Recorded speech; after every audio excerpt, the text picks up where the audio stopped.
The fastest way to expose arrogance inside a corporation is to let powerful people humiliate the wrong woman in public. I remember thinking that exact sentence while standing in the polished marble lobby of Blackmere Holdings at 7:42 on a cold Monday morning in downtown Chicago.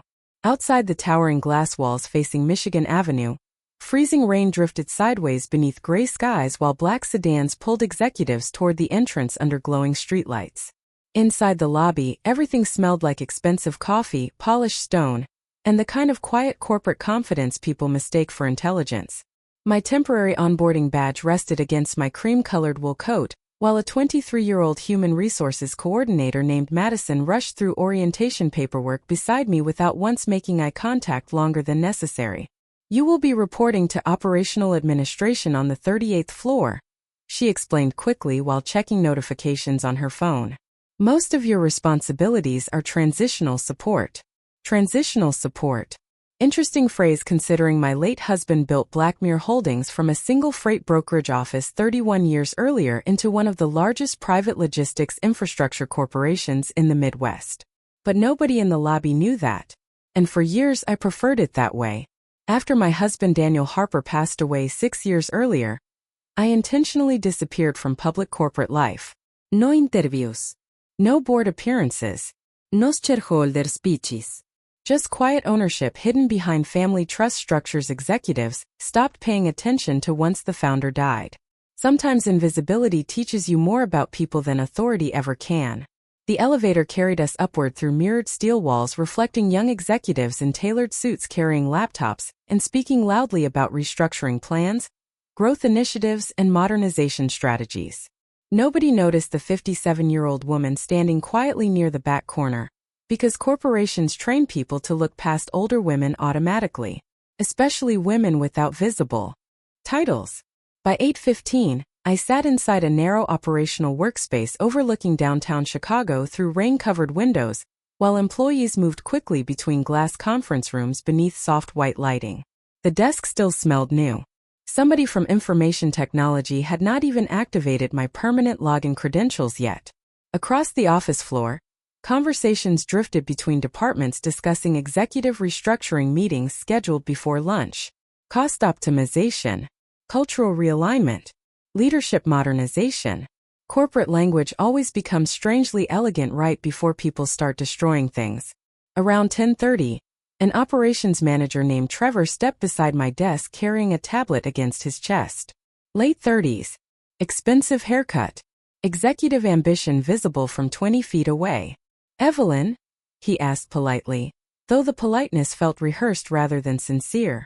"The executive leadership team would like a quick conversation upstairs." Stairs. Interesting. The executive conference floor occupied the top level of Blackmere Tower, and almost never interacted with operational staff directly, especially not first-day hires. The elevator ride to the executive floor felt colder somehow than the lobby downstairs. Rain hammered softly against the towering windows overlooking Chicago, while assistants hurried between conference rooms carrying legal binders and financial reports beneath recessed lighting. Trevor guided me toward a large glass boardroom where 6 executives already sat around a polished walnut table reviewing documents. At the center sat Chief Executive Officer Ryan Mercer. Younger than I expected. Early 40s. Controlled smile.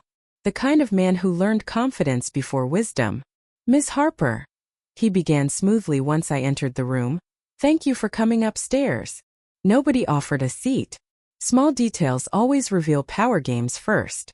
"After reviewing your onboarding placement this morning," he continued carefully, "leadership believes your background may not align with the modern culture direction Blackmere is implementing operationally."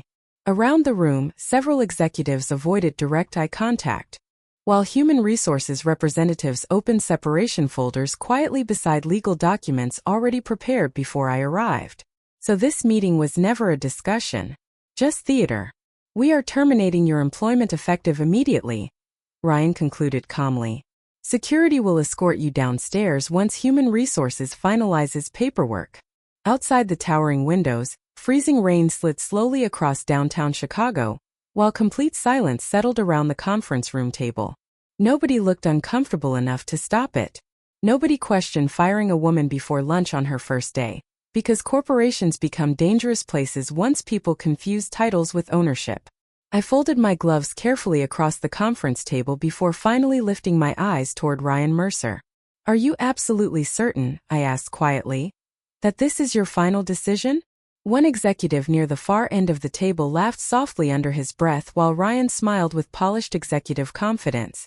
Completely certain. Interesting answer. Because at almost the exact same moment he said those words, somewhere inside Blackmere Holdings' legal division, an automated shareholder governance alert had already begun verifying why the newly terminated employee shared the same surname as the deceased founder attached to 72% of the corporation's controlling ownership structure.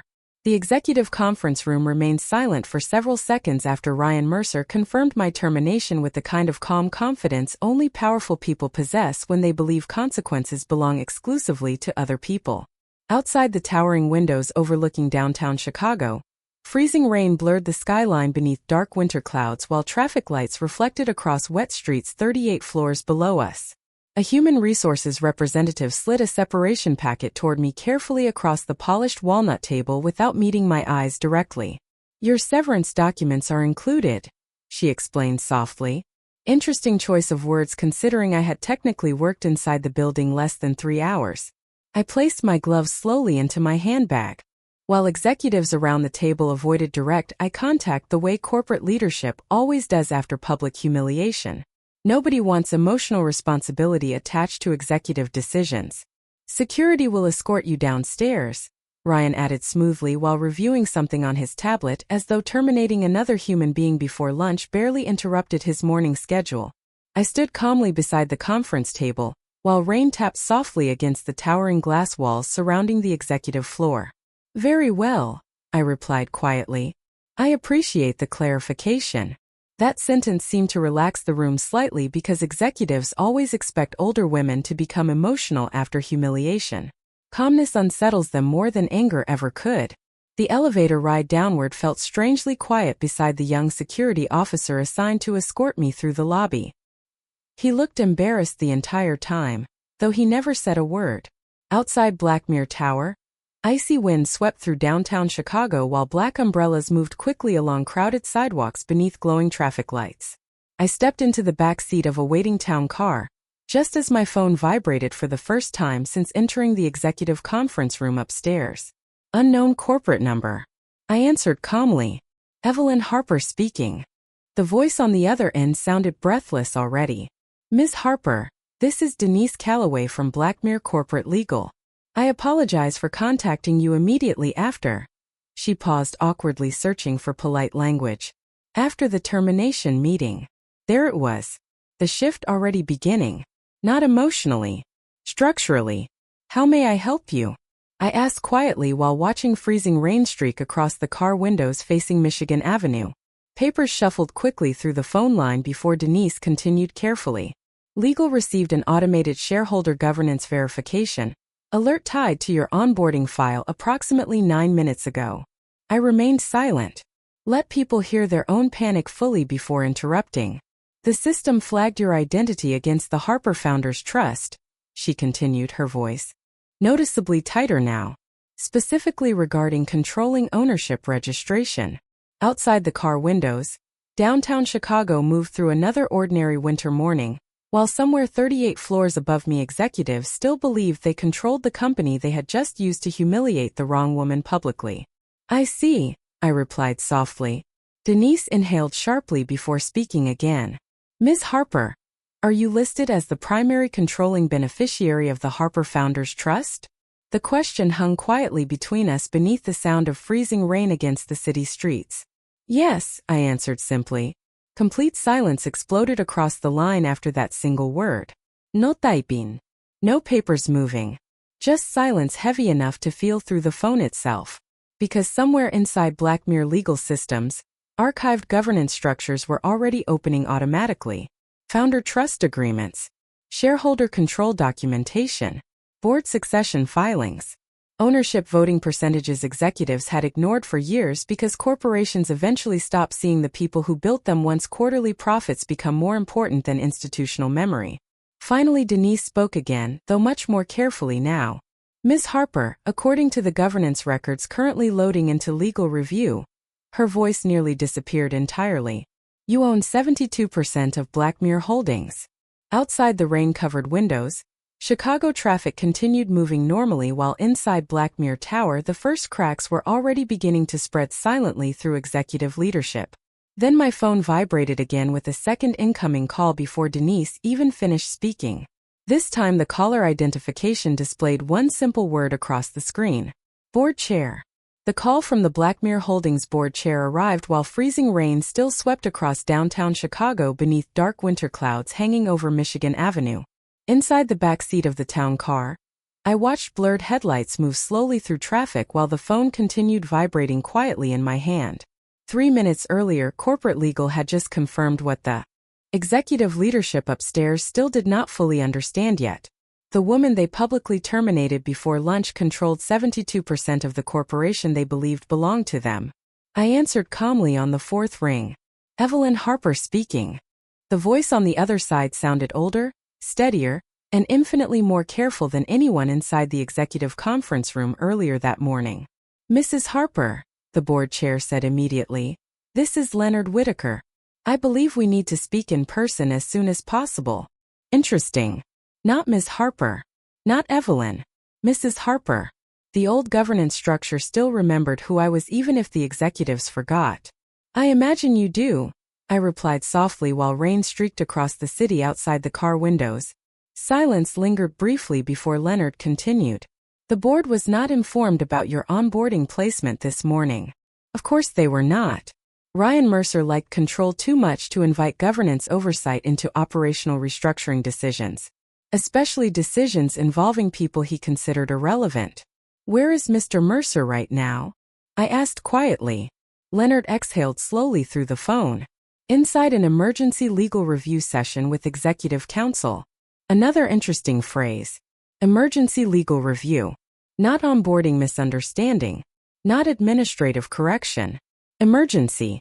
Somewhere 38 floors above downtown Chicago, the executive leadership team was finally opening governance documents they should have reviewed years earlier. And how is he reacting? I asked. This time the silence lasted longer. Poorly, Leonard admitted carefully. I almost smiled hearing that because arrogance collapses fastest when powerful people realize authority was borrowed rather than owned. The town car stopped briefly beneath a red traffic light while icy wind pushed freezing rain sideways across the intersection outside. Downtown Chicago looked cold, metallic, and distant beneath the gray winter sky. Mrs. Harper, Leonard continued more cautiously now, Blackmere Legal just verified the Harper founder's trust structure completely. I remained silent. Let him say it himself.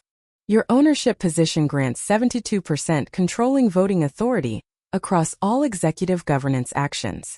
There it was, spoken aloud finally, the hidden architecture underneath the corporation itself.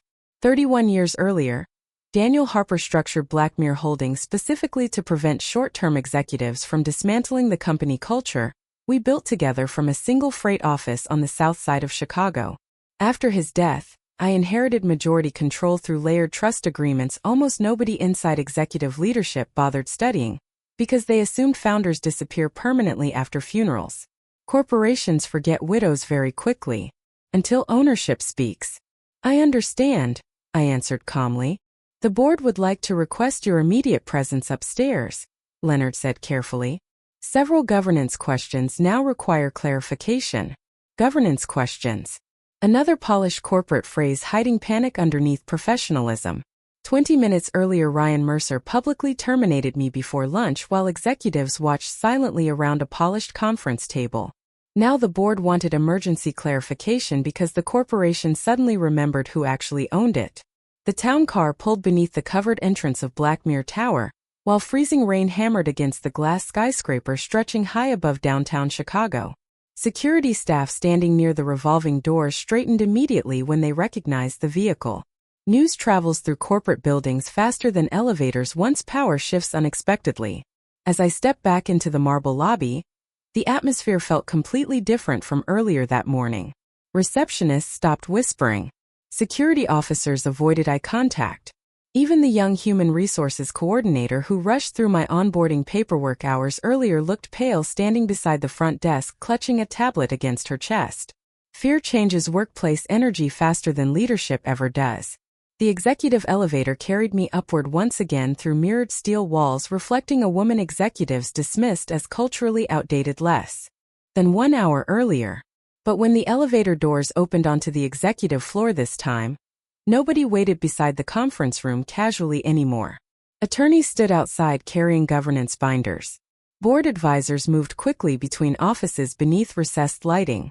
And at the far end of the hallway, Ryan Mercer stood completely motionless near the glass boardroom doors staring directly at me with the exact expression powerful men wear the moment they realize they accidentally humiliated the person signing their future.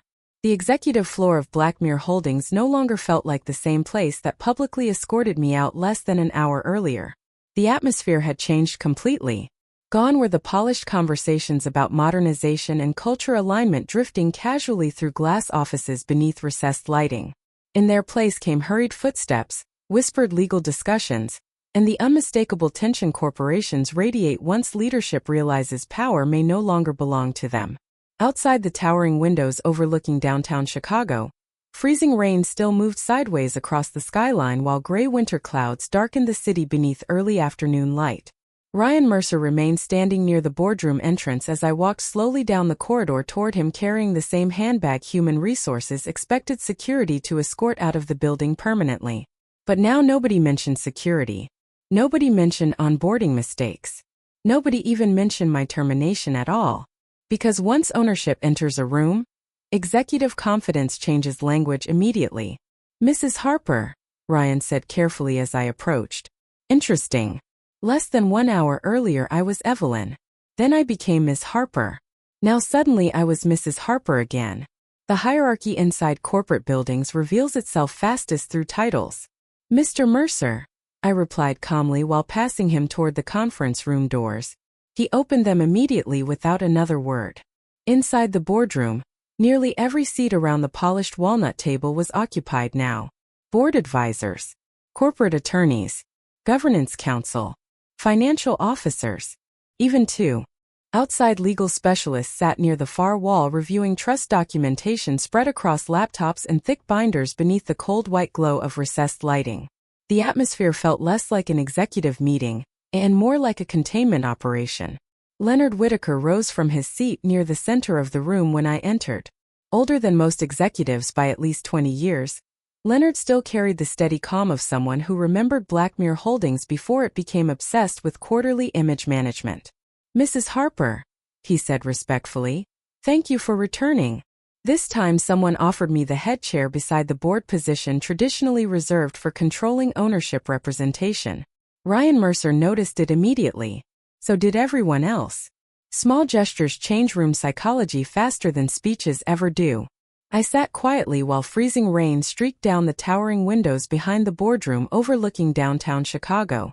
No one spoke for several seconds because nobody wanted to become the first executive force to acknowledge reality aloud.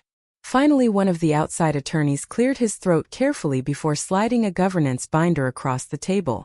"For formal confirmation," he began cautiously, "Blackmere Legal has completed verification of the Harper Founders Trust ownership structure."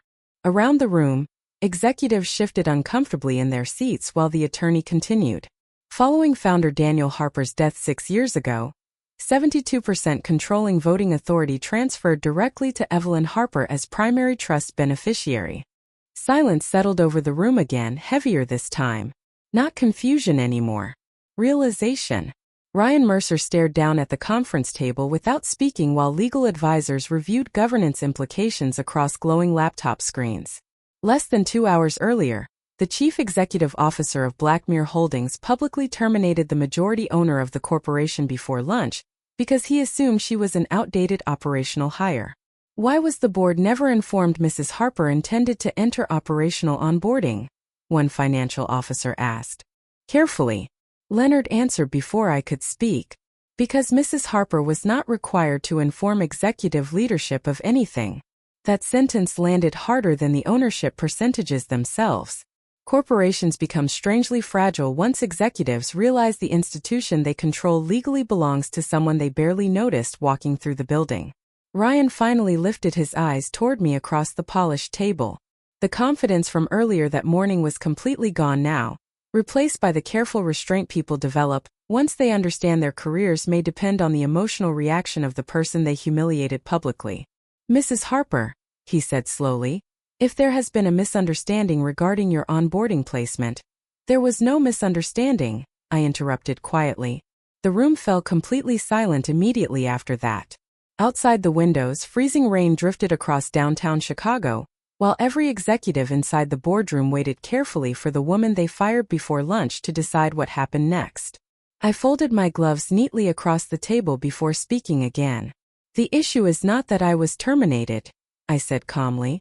"The issue is why leadership felt comfortable humiliating someone they believed held no power." No one answered because deep down every person in the room already understood the dangerous truth hidden underneath that question. The corporation had not just exposed arrogance. It had exposed the culture underneath the arrogance itself. The boardroom remained completely silent after my question settled across the polished walnut table beneath the cold executive lighting overlooking downtown Chicago. Outside the towering windows, freezing rain drifted slowly across the skyline while traffic crawled beneath gray winter clouds wrapping around Blackmere Tower. Around me, the leadership team of a multibillion-dollar corporation suddenly looked less like executives and more like people realizing the institution beneath them had been rotting quietly for years. No one rushed to defend the culture anymore.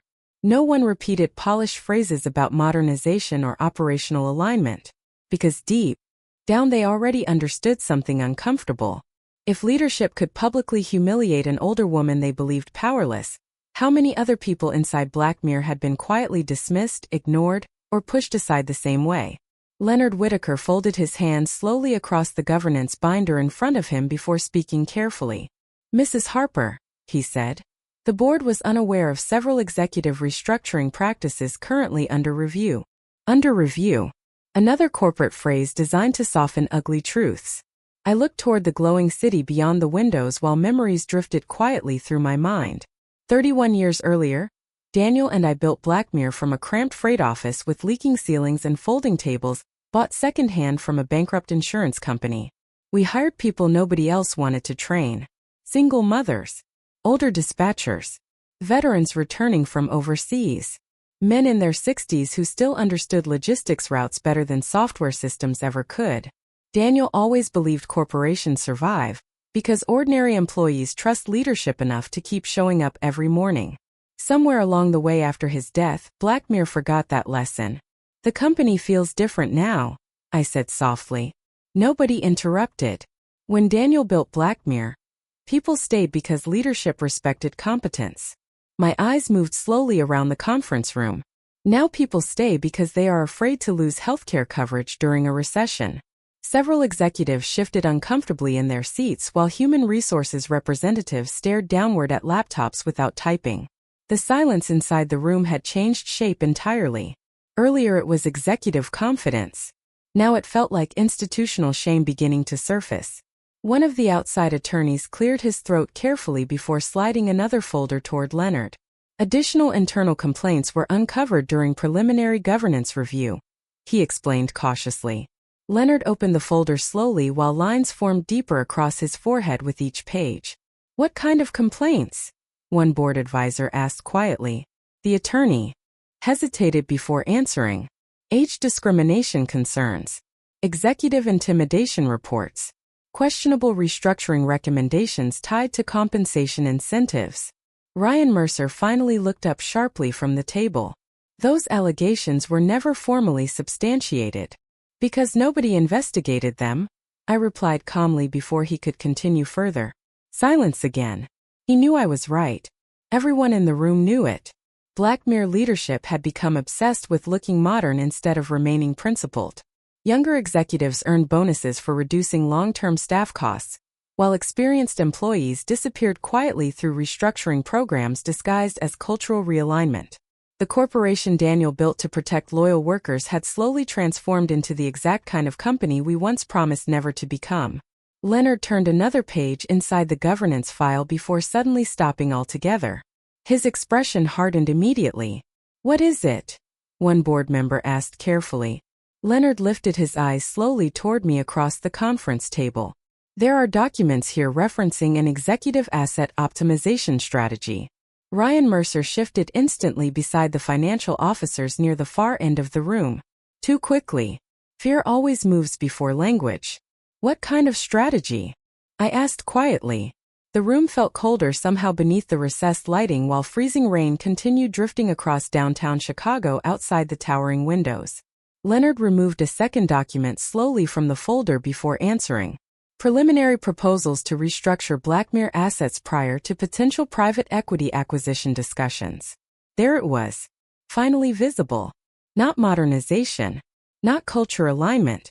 Extraction. The executives running Blackmere were not trying to improve the corporation. They were preparing to strip it apart for acquisition value, while eliminating the older employees most loyal to the company culture Daniel built decades earlier. Ryan Mercer stood suddenly from his chair. "That interpretation is completely inaccurate." But nobody in the room looked convinced anymore. Because once hidden ownership becomes visible, people start examining everything leadership hoped would remain buried underneath executive language and polished presentations. Ryan Mercer remained standing beside the conference table while freezing rain battered the towering windows overlooking downtown Chicago. But the confidence that once controlled the room earlier that morning had disappeared completely from his face.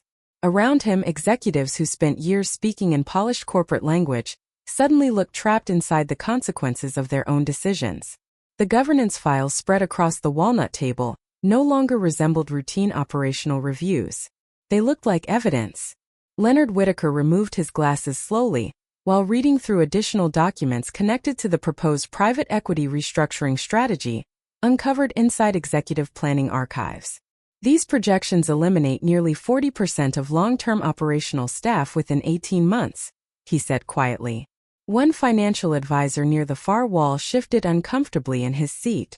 The compensation restructuring incentives tied directly to executive bonuses. Another attorney added carefully while reviewing spreadsheets glowing across his laptop screen. No one rushed to deny it this time. Because once hidden documents appear inside a boardroom, denial becomes much harder to perform convincingly. I watched the skyline beyond the rain-covered glass while silence settled heavily across the executive floor. 31 years. That was how long Blackmere Holdings existed before leadership forgot the company was built by people willing to sacrifice sleep, holidays, and stability together, because they trusted the institution protecting them in return. Daniel understood that loyalty was not a line item inside quarterly reports. It was infrastructure. Invisible until leadership destroyed it. How long was this acquisition strategy under discussion? Leonard finally asked without looking up from the files. Ryan answered carefully now, measuring every word. Preliminary conversations began approximately 9 months ago. 9 months. Nearly a year spent preparing to dismantle the company culture while publicly discussing modernization and employee alignment initiatives. One board advisor leaned forward slowly. And during those 9 months, operational restructuring targeted older employees disproportionately. Another silence followed. Worse than before because now nobody could pretend the pattern was accidental anymore. Human resources representatives near the far side of the room avoided eye contact entirely while legal counsel continued opening archived reports tied to executive compensation incentives. The atmosphere inside Blackmere Tower had transformed completely from leadership confidence into institutional exposure. Then one of the outside attorneys paused suddenly while reviewing another governance file. "There is more," he said carefully. Every person in the room looked toward him immediately. He turned the laptop screen slowly toward Leonard Whitaker. 3 executive officers authorized accelerated termination protocols specifically to reduce legacy pension obligations before acquisition review. The room went completely still. Even the sound of freezing rain against the windows seemed quieter somehow after that sentence landed across the conference table. Leonard stared at the screen for several long seconds before finally lifting his eyes toward Ryan Mercer. "Did you approve this?" Ryan hesitated. Tiny pause. Barely visible. But in corporate governance, hesitation is often confession wearing a necktie. The restructuring proposals were legal, he answered carefully. That was not the question, Leonard replied coldly. The temperature inside the room seemed to drop instantly, because this was no longer about culture alignment or onboarding misunderstandings. This was about leadership using executive authority to quietly hollow out the company, while rewarding themselves financially through the collapse. I folded my gloves slowly across the table while executives avoided looking directly at me now. Funny how quickly arrogance transforms into fear once powerful people realize the quiet woman they dismissed understands every part of the institution better than they do. Mrs. Harper, Leonard said after another long silence, the board intends to initiate immediate governance review proceedings effective today. Ryan turned sharply toward him. You cannot suspend executive authority without full procedural review. Leonard finally removed the governance binder from in front of him completely before answering. Actually, he said calmly, with 72% controlling ownership sitting at this table, we absolutely can. The room fell silent once again beneath the cold executive lighting, while outside the towering windows downtown Chicago disappeared deeper into freezing rain. Then for the first time since this entire disaster began, Ryan Mercer looked directly at me, not like an employee, not like an inconvenience, but like a man suddenly realizing his entire future now depended on the judgment of the woman he publicly humiliated before lunch. By late afternoon, the atmosphere inside Blackmere Holdings had shifted from executive confidence into something much heavier and far more dangerous. Employees across multiple floors already sensed something catastrophic was unfolding upstairs, even if nobody officially explained it yet. Corporate buildings develop their own nervous systems over time. Whispered conversations travel through hallways faster than formal announcements ever can. Outside the towering glass walls overlooking downtown Chicago, freezing rain continued falling beneath dark winter skies while the executive floor descended deeper into governance crisis. Legal teams moved quickly between conference rooms carrying binders and compliance reports, while human resources leadership remained isolated inside separate review sessions with outside counsel. Nobody used the word panic aloud. They did not need to. You could feel it moving through the building itself. I stood quietly near the windows inside the executive boardroom watching traffic crawl beneath gray clouds, while Leonard Whitaker reviewed emergency governance recommendations with the remaining board members around the polished walnut table behind me. Ryan Mercer sat silently, now several chairs away from his original position earlier that morning. Funny how quickly room hierarchy changes once authority becomes conditional. One of the board advisors entered carrying a tablet against his chest before stopping beside Leonard carefully. Employee forums are already discussing the shareholder issue, he explained quietly. Leonard frowned immediately. How widespread? Very. The advisor hesitated briefly before continuing. Someone inside Human Resources leaked portions of the governance escalation notices. Of course they did. Corporations leak truth fastest during collapse because frightened employees suddenly stop protecting leadership once they realize leadership would never protect them in return. Across the city, thousands of Blackmere employees were likely staring at internal message boards and private group chats trying to understand how the woman publicly terminated before lunch somehow controlled most of the corporation by dinner. What exactly has been leaked? Leonard asked carefully. The advisor glanced toward me briefly before answering.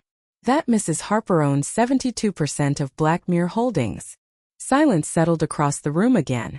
Not shocked silence anymore. Resigned silence.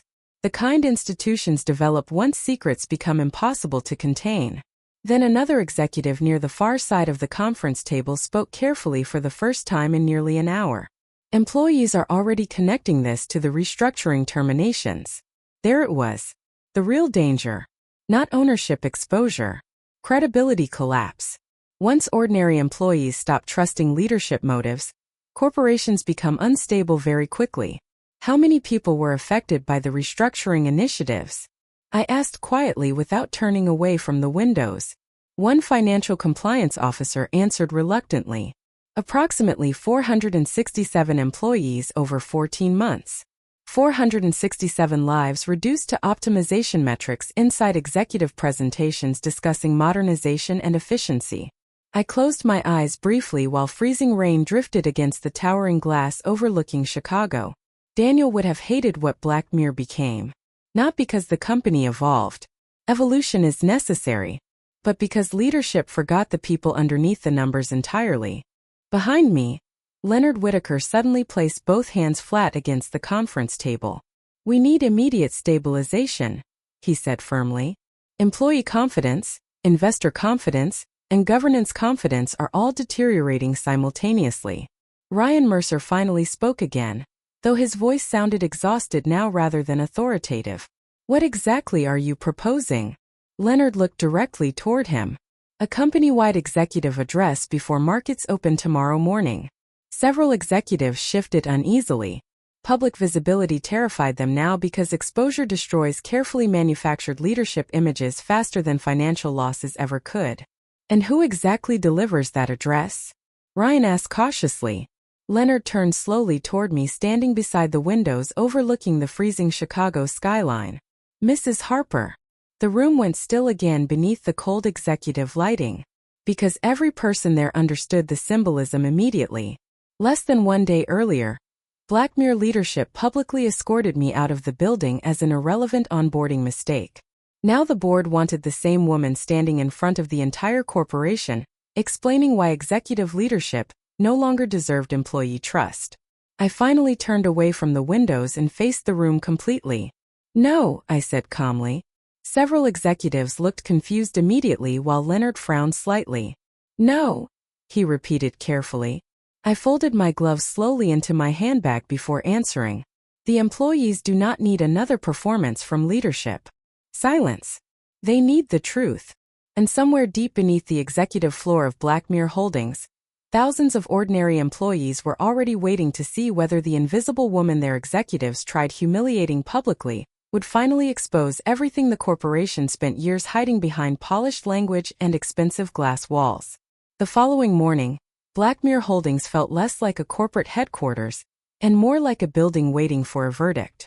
Downtown Chicago disappeared beneath heavy winter fog, while freezing rain coated sidewalks and traffic rails outside the towering glass structure overlooking Michigan Avenue. Inside the company, employees arrived earlier than usual, moving quietly through elevators and hallways while internal message boards exploded with speculation, leaked governance reports, and whispered conversations no executive communication team could control anymore. Every floor carried the same tension. People were no longer asking whether leadership lied. They were asking how long the lies had existed. By 7:30 in the morning, the executive boardroom upstairs had transformed into a command center filled with outside counsel, governance specialists, and financial advisors reviewing emergency stabilization plans across glowing laptop screens beneath cold recessed lighting. Ryan Mercer sat silently near the far end of the polished walnut table, while two board attorneys explained suspension procedures connected to executive authority reviews. Funny how quickly titles lose their magic once governance finally wakes up. Leonard Whitaker stood beside the towering windows overlooking the frozen Chicago skyline when I entered the room carrying a simple leather folder beneath my wool coat. "The employee address is scheduled for 8 o'clock sharp," he explained carefully. "Every Blackmere office nationwide will receive the live broadcast simultaneously." Nationwide. Nearly 12,000 employees waiting to hear whether the company they trusted for years was collapsing underneath them. "And Mr. Mercer?" I asked quietly. Leonard glanced briefly toward the former chief executive officer sitting motionless at the far end of the room. "The board voted unanimously late last night." Ryan finally lifted his eyes slowly toward me. Exhaustion had replaced arrogance completely now. "My executive authority has been suspended pending governance review." Nobody celebrated hearing those words. Real corporations are not movies. Institutional collapse damages everyone eventually, including innocent employees trapped underneath executive ambition. Outside the boardroom glass walls, assistants moved quickly through the executive floor carrying legal binders and restructuring reports while security staff quietly removed access. Credentials from leadership offices one department at a time. Not dramatic. Not loud. Just systematic. The same way power always leaves corporate buildings once legitimacy disappears. At 7:58, Leonard guided me toward the broadcast conference room overlooking downtown Chicago beneath pale winter light, beginning to emerge through freezing rain clouds. Camera crews from internal communications stood quietly beside lighting equipment, while technicians monitored nationwide employee feeds connecting Blackmere offices across 23 states. Thousands of workers were already waiting. Dispatchers, account managers, warehouse coordinators, drivers, administrative staff.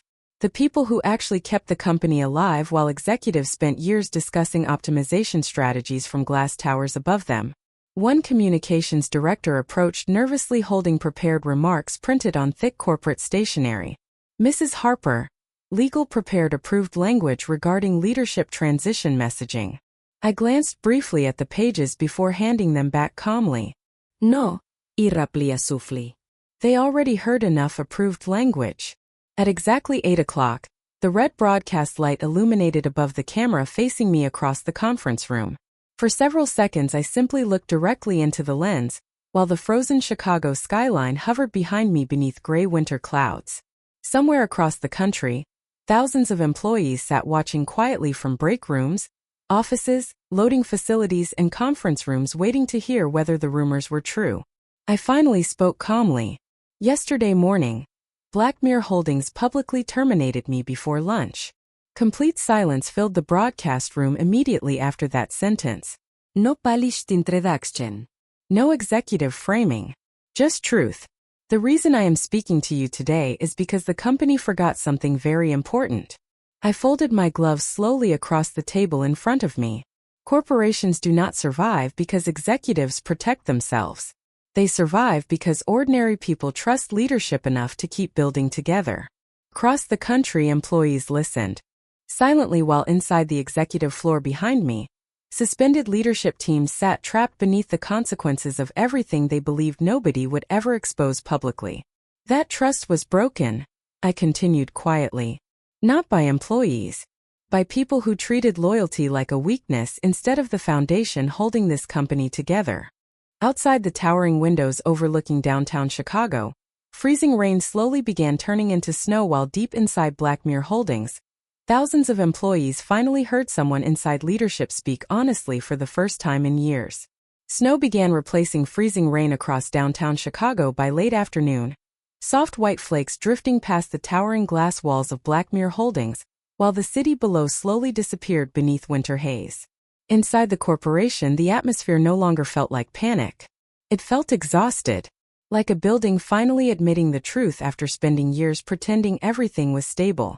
Across multiple floors, employees gathered quietly in break rooms and operational offices, replaying clips from the morning broadcast where the invisible woman executives tried humiliating publicly stood calmly in front of the company and spoke more honestly in 5 minutes than leadership had spoken in years. The response spread faster than any legal containment team could stop. Dispatch managers forwarded clips through private employee groups. Warehouse supervisors replayed sections during shift changes. Even retired employees began contacting former coworkers after hearing the founder's widow had returned unexpectedly to confront the executives dismantling Blackmere from the inside. By 4 o'clock, the board finalized emergency governance actions inside the same executive conference room where Ryan Mercer publicly terminated me less than 24 hours earlier. Funny how quickly institutions rewrite hierarchy once ownership becomes visible. Outside the towering windows overlooking Chicago, snow drifted quietly beneath pale gray skies while legal teams finalized suspension agreements across glowing laptop screens. Human resources leadership resigned before formal termination. Proceedings concluded. 2 restructuring executives surrendered governance access voluntarily after compensation review documents became impossible to defend publicly. Ryan Mercer remained seated silently near the far end of the conference table, while Leonard Whitaker reviewed final board determinations aloud. Effective immediately, Leonard announced carefully, Executive Restructuring Authority is permanently dissolved pending institutional reform review. No one argued anymore. The fight had already ended hours earlier.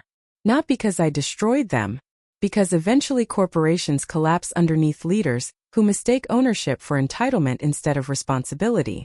I looked around the boardroom slowly while snow drifted against the towering windows surrounding the executive floor. So many expensive suits. So many polished titles.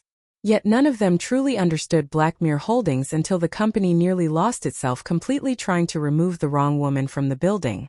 Mrs. Harper, Leonard said quietly after the final governance signatures were completed. "The board would like you to assume permanent executive authority moving forward." Around the room, several advisors nodded carefully, while attorneys waited beside stacks of finalized governance amendments prepared for signature. Years earlier, that offer might have mattered to me.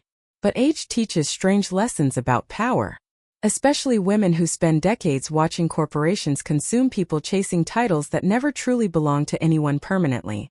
I closed the governance folder gently before answering. No, the room fell silent again. Ryan Mercer lifted his eyes toward me for the first time in nearly an hour. Leonard frowned slightly. "You do not wish to lead Blackmere?" he asked carefully. I looked toward the snow-covered skyline beyond the glass windows while memories of Daniel drifted quietly through my mind. The tiny freight office, folding tables, night shifts, employees laughing during terrible winters because everyone believed they were building something together, rather than surviving underneath someone else. "Blackmere does not need another ruler," I replied softly. "It needs leadership capable of remembering who actually keeps the company alive." Silence settled across the room beneath the cold executive lighting, while snow continued falling over downtown Chicago outside. Then I stood slowly from the same chair executives once refused to offer me 24 hours earlier. Funny thing about humiliation. Sometimes the people most eager to escort you out of the building are standing in your shadow by the following morning. I collected my gloves and handbag quietly before walking toward the boardroom doors. Nobody stopped me. Nobody rushed after me. Because for the first time in years, the corporation finally understood something Daniel Harper tried teaching from the very beginning. Real ownership is not about controlling people. It is about protecting the institution from the kind of arrogance that eventually destroys it from inside. As I stepped into the executive hallway overlooking downtown Chicago, employees moving through the floor paused respectfully as I passed beneath the soft white lighting. Some nodded quietly. Others simply watched silently. Not because they feared me, because they finally recognized me. Outside Blackmere Tower, snow-covered Michigan Avenue beneath glowing streetlights while the city drifted slowly into evening. I stopped briefly beside the entrance before pulling my wool coat tighter against the cold Chicago air. Above me, the massive glass building Daniel and I built together still stood against the winter skyline. Damaged perhaps, embarrassed certainly, but still standing. And somewhere deep inside Blackmere Holdings, ordinary employees were beginning to believe the company might finally belong to them again, instead of the executives who almost sold its soul for bonuses hidden behind polished corporate language. I smiled softly toward the falling snow before stepping into the crowded Chicago sidewalk and disappearing quietly into the city, the same way I lived for years before anyone remembered who truly owned the building behind me.